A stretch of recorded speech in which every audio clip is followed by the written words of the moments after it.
Ninguém imaginava que por trás daquele sorriso calmo, Larissa estava reunindo cada prova, cada mentira, cada traição. Durante 3 anos de casamento, ela havia sido a esposa perfeita, dedicada, silenciosa, sempre disposta a perdoar. Mas na noite em que descobriu que o marido, Rafael e sua própria irmã, Camila, mantinham um caso secreto havia mais de 1 ano, algo dentro dela morreu, e algo mais frio nasceu em seu lugar. Ela não gritou, não quebrou pratos, não fez cenas na frente da família. Em vez disso, fechou a porta do quarto, sentou-se no chão escuro e prometeu a si mesma: vocês vão pensar que me destruíram. E é exatamente isso que eu quero que pensem. Nos dias seguintes, Larissa tornou-se uma atriz perfeita. Chorava na frente dos amigos, fingia estar arrasada, deixava que todos a vissem como a vítima frágil e ingênua. Enquanto isso, secretamente, ela contratou um investigador particular, copiou extratos bancários, salvou conversas, gravou ligações. Descobriu que Rafael não só atraía com Camila, mas também desviava dinheiro da empresa da família para sustentar um apartamento onde os dois se encontravam. Cada descoberta era como uma facada, mas também como um tijolo na fortaleza que ela estava construindo silenciosamente. Sua mãe, iludida pelas lágrimas fingidas, chegava a defender Rafael, dizendo que todo casamento passa por fases difíceis. Camila, por sua vez, evitava o olhar de Larissa nos jantares de família, mas continuava representando o papel de irmã preocupada. Ninguém sabia que Larissa já tinha tudo documentado. Datas, valores, mensagens, fotos. Ela esperava o momento certo, o palco perfeito, onde a verdade não pudesse ser abafada ou minimizada. E esse momento estava se aproximando. O aniversário de bodas de prata dos pais, quando toda a família estaria reunida na mesma sala. A festa de bodas de prata dos pais de Larissa foi organizada no jardim de um clube elegante, com mesas decoradas em branco e dourado, luzes suaves penduradas entre as árvores e cerca de 80 convidados. Tios, primos, amigos de longa data e, é claro, Rafael e Camila, sentados lado a lado como se nada os unisse além do parentesco.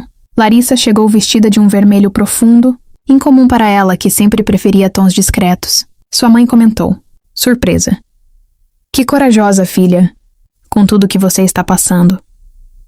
Larissa apenas sorriu e respondeu: hoje é um dia para celebrar a verdade.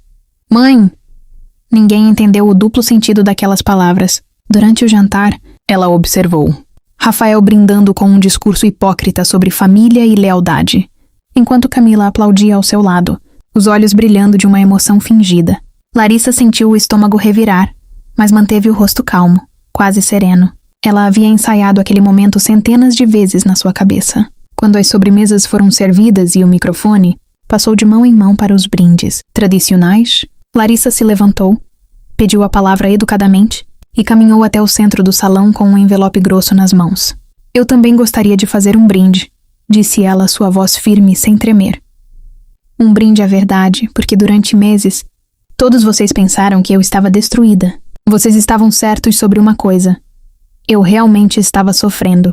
Mas enquanto vocês pensavam que eu chorava de fraqueza, eu estava, na verdade, reunindo cada prova da traição que vivi. O salão ficou em silêncio absoluto. Rafael empalideceu instantaneamente. Camila largou o garfo, o som metálico ecoando no silêncio tenso. Vocês acham que eu não sabia dos encontros no apartamento da Rua Aurora? Dos 600 mil reais desviados da empresa da nossa família, para pagar aquele aluguel secreto? Das mensagens trocadas enquanto eu cuidava da nossa casa, confiando em vocês dois?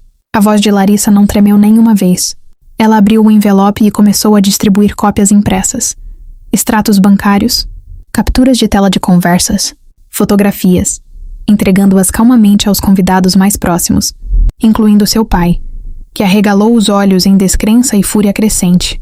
Eu observei cada rosto naquele salão enquanto o silêncio se transformava em caos. Meu pai foi o primeiro a se levantar, os documentos tremendo em suas mãos, os olhos passando de mim para Rafael com uma expressão que eu nunca tinha visto nele antes. Não apenas raiva, mas uma decepção profunda, quase física. Isso é verdade? Ele perguntou, sua voz rouca, quase irreconhecível. Rafael tentou balbuciar alguma desculpa. Algo sobre mal-entendidos e números fora de contexto. Mas cada palavra que saía de sua boca soava mais fraca que a anterior. Eu não senti pena dele. Pelo contrário, senti uma calma estranha, quase lá que eu estivesse assistindo tudo de fora do meu próprio corpo. Minha mãe começou a chorar. Não de tristeza por mim, mas de choque. As ilusões que ela havia construído sobre o genro perfeito, desmoronando junto com o resto. Camila tentou se levantar e sair, mas meu tio Marcos, que sempre foi o mais direto da família, bloqueou seu caminho e disse simplesmente: "Senta, você também vai ouvir isso." Eu continuei falando, com uma voz que eu mal reconhecia como minha, firme, sem lágrimas, sem hesitação. Contei sobre as noites em que fingi dormir enquanto ele sussurrava ao telefone, no banheiro. Contei sobre os compromissos de trabalho, que na verdade eram encontros na Rua Aurora. Contei sobre como descobri, através do investigador que contratei, que Camila havia comprado joias caras, com o dinheiro desviado enquanto eu cortava gastos para pagar a faculdade da nossa sobrinha. Cada detalhe que eu revelava era como tirar uma pedra pesada do meu próprio peito. Pela primeira vez em meses, eu conseguia respirar completamente. Alguns convidados sussurravam entre si, chocados. Outros olhavam para o chão, sem saber onde colocar os olhos. Eu não tinha ido ali para destruir a festa dos meus pais. Eu tinha ido ali para, finalmente, ser livre da mentira que eu vinha carregando sozinha. E olhando para Rafael, que agora parecia menor, encolhido, sem as palavras charmosas que sempre usava para escapar de qualquer situação, eu entendi algo profundo. O verdadeiro poder nunca esteve nos gritos ou nas lágrimas. Estava no silêncio que eu havia guardado, na paciência que eu havia cultivado e na coragem de escolher o momento certo para finalmente falar. Nos meses que se seguiram aquela noite, tudo mudou de forma que eu jamais poderia ter imaginado. Rafael foi demitido da empresa da família assim que meu pai e meus tios revisaram os documentos com seus advogados. O divórcio foi rápido porque, diante de provas tão claras, ele não teve coragem de lutar contra mim.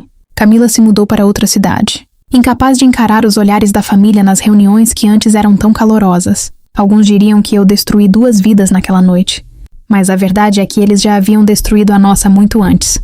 Eu apenas escolhi não continuar sendo a única a carregar o peso disso em silêncio. Levei tempo para me reconstruir. Nos primeiros meses depois do divórcio, ainda havia noites em que eu chorava sozinha. Não pela falta de Rafael, mas pela versão de mim mesma que eu tinha perdido durante aqueles anos de mentiras. Mas aos poucos comecei a reconhecer a mulher no espelho novamente. Voltei a pintar, algo que havia abandonado quando me casei. Reconectei com amigas que eu havia afastado sem perceber, absorvida demais em manter uma aparência de casamento perfeito. 1 ano depois, abri meu próprio ateliê de design, algo que sempre sonhei fazer, mas nunca tive coragem de tentar, enquanto vivia tentando agradar a todos ao meu redor. Hoje, quando alguém me pergunta como sobrevivia àquela traição dupla, do marido e da irmã, eu respondo com uma frase que se tornou meu lema. Vocês pensaram que eu estava quebrada. Vocês só não sabiam que eu estava me reconstruindo em silêncio. Porque a verdadeira vingança nunca foi sobre destruir Rafael ou Camila, foi sobre recusar deixar que a traição deles definisse quem eu me tornaria. Foi sobre transformar a dor em paciência, a paciência em prova e a prova em liberdade. E se há algo que aprendi com tudo isso, é que o silêncio, quando usado com propósito, pode ser a arma mais poderosa que uma pessoa pode carregar. Porque enquanto todos assistem às suas lágrimas, você pode estar construindo calmamente o momento em que finalmente será ouvida.